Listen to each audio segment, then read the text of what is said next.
Cousin Kate by Christina Rossetti. Christina Rossetti's Cousin Kate is a dramatic monologue written as a ballad. It is spoken by a woman whose life has been ruined after a forbidden relationship with a powerful aristocrat. Written in the Victorian period, the poem reflects the idea of the fallen woman, a term used for women who had relationships outside marriage and who were then shamed and excluded by society. Importantly, men did not face the same consequences.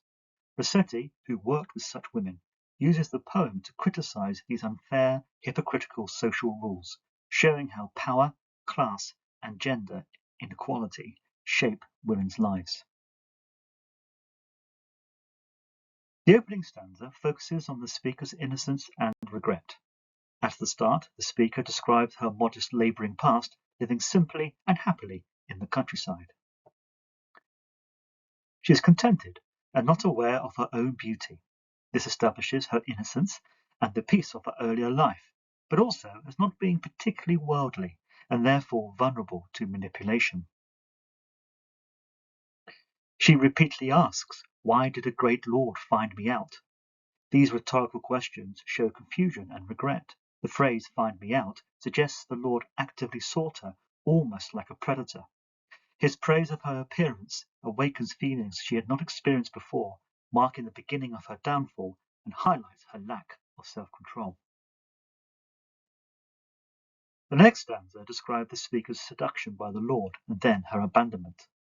The speaker describes how the lord lured her to his palace, suggesting a seductive trap rather than genuine love. Although she felt joy at the time, she now realizes it led to shame. The oxymoron indicates the conflict between her enjoyment and society's judgment.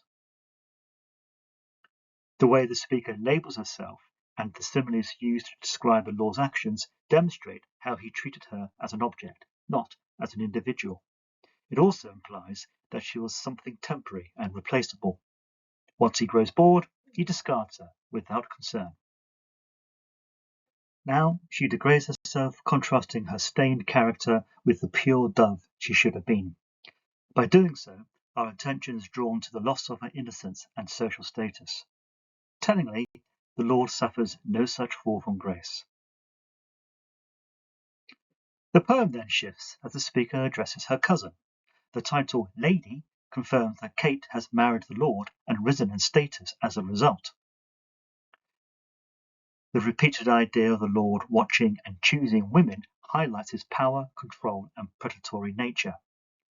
While the speaker is abandoned, Kate is transported into wealth and privilege. This reinforces how class and status can change suddenly through association with a powerful man. The fourth stanza focuses on the consequences for each woman. The contrast is stark. Kate is repeatedly praised because she refused the Lord until marriage, while the speaker is dehumanized once again. This demonstrates the strict moral expectations placed on women, but not men, or at least men of power. The speaker's suffering is intense and demeaning, while Kate lives comfortably. However, the speaker suggests she may be more genuine or loving, while Kate simply had the stronger wing, i.e. the ability to resist. The contrast between the cousins is continued in the next stanza, where the speaker claims her love was sincere, while Kate's was shallow and temporary. She suggests Kate may have been motivated by wealth rather than real feeling. She also claims she would have forcibly rejected the Lord if he had offered her marriage, implying regret and, at the same time, her bitterness towards Kate, suggesting their rivalry has been shaped by the unequal rules of society. Alternatively, these lines may be a sign of the speaker's jealousy. In the final stanza, the speaker reveals she has something Kate does not, a son. Again, there is an oxymoronic quality, since the child is both her shame and pride. Society sees him as evidence of her wrongdoing, but he is also deeply loved. The speaker seems to taunt Kate because she has not succeeded in one of the prime duties of a Victorian aristocratic wife, to produce a male heir. In high society, a son was important for inheritance and status. The speaker even hints at the end that her son could inherit the lord's wealth and title.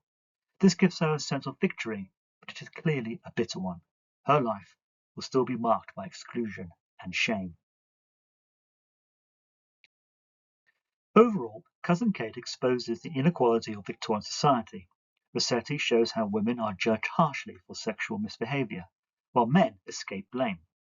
Through the contrast between the speaker and Kate, the poem explores power, class, and double standards, revealing a system that controls and damages women's lives with lasting consequences. An apparently one-sided relationship is also the focus of Jackie Kay's Dust in the Phone, which also reveals the fragility of romantic relationships.